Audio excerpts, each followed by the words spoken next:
இன்னைக்கு கேசரி. இன்னைக்கு ஆடி 3வது வெள்ளி, அதனால இன்னைக்கு சாமிக்கு கேசரி பண்ணலான்ட்டு ஏதாவது ஸ்வீட் வைக்கணும்ல. போன வாரம் வந்து ரவா உப்புமா செஞ்சுட்டேன். இது ரவா கேசரி செய்யலாமா? இன்னைக்கு பச்சை கலரு. இன்னைக்கு சாரி எப்படி இருக்கு? பூ மேட்சிங்கா இருக்கா?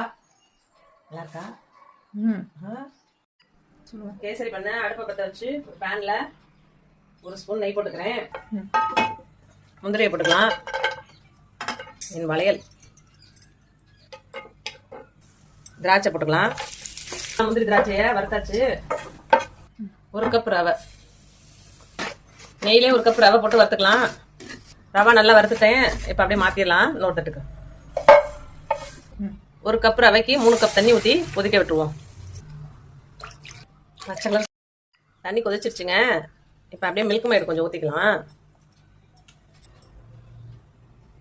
மில்க் மேடு ஊற்றிட்டேங்க. அது அப்படியே கொஞ்சம் நல்லா கரைஞ்சதுக்கப்புறம் இப்போ அப்படியே ரவை போட்டுக்கலாம். மில்க் மேடு ஊற்றினா நல்லா டேஸ்ட் நல்லாயிருக்கும், சூப்பராக இருக்கும். என்ன கலர் போட போறேன்னா சிங்குச்சா பச்சை கலர் சிங்குச்சா. இன்னைக்கு பச்சை கலர் கேசரிங்க. ஐயோ,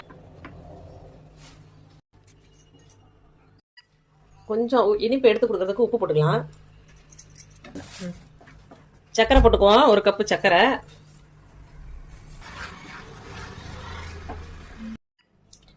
ஏலக்காய் பவுடர் போட்டுக்கலாம்.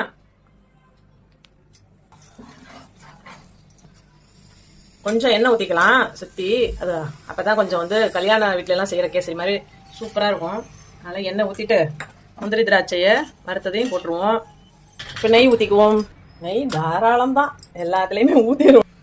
நம்ம தானே சாப்பிட்றோம், அதனால நெய் கூடயே ஊற்றி சாப்பிடலாம். ஆனால் எங்கள் வீட்டில் நெய்யை எதுக்கு இவ்வளோ ஊற்றுறன்னு திட்டிக்கிட்டே இருப்பாங்க. சூப்பராக வந்துருச்சு பாருங்க கேசரி. அப்படியே ஒரு 5 நிமிஷம் மூடி வச்சுட்டு சாமி கொண்டு போய் வச்சிடலாம். சூப்பராக ரெடி ஆயிடுச்சு. காமிங்க. கேசரி பச்சை கலர் கேசரி நல்லா இருக்கா? சூப்பரா இருக்குமா? மேட்சிங் மேட்சிங் மேட்சிங் அழகா இருக்கு, நல்லா இருக்கு. எப்படி இருக்கு பாத்துக்கோங்க.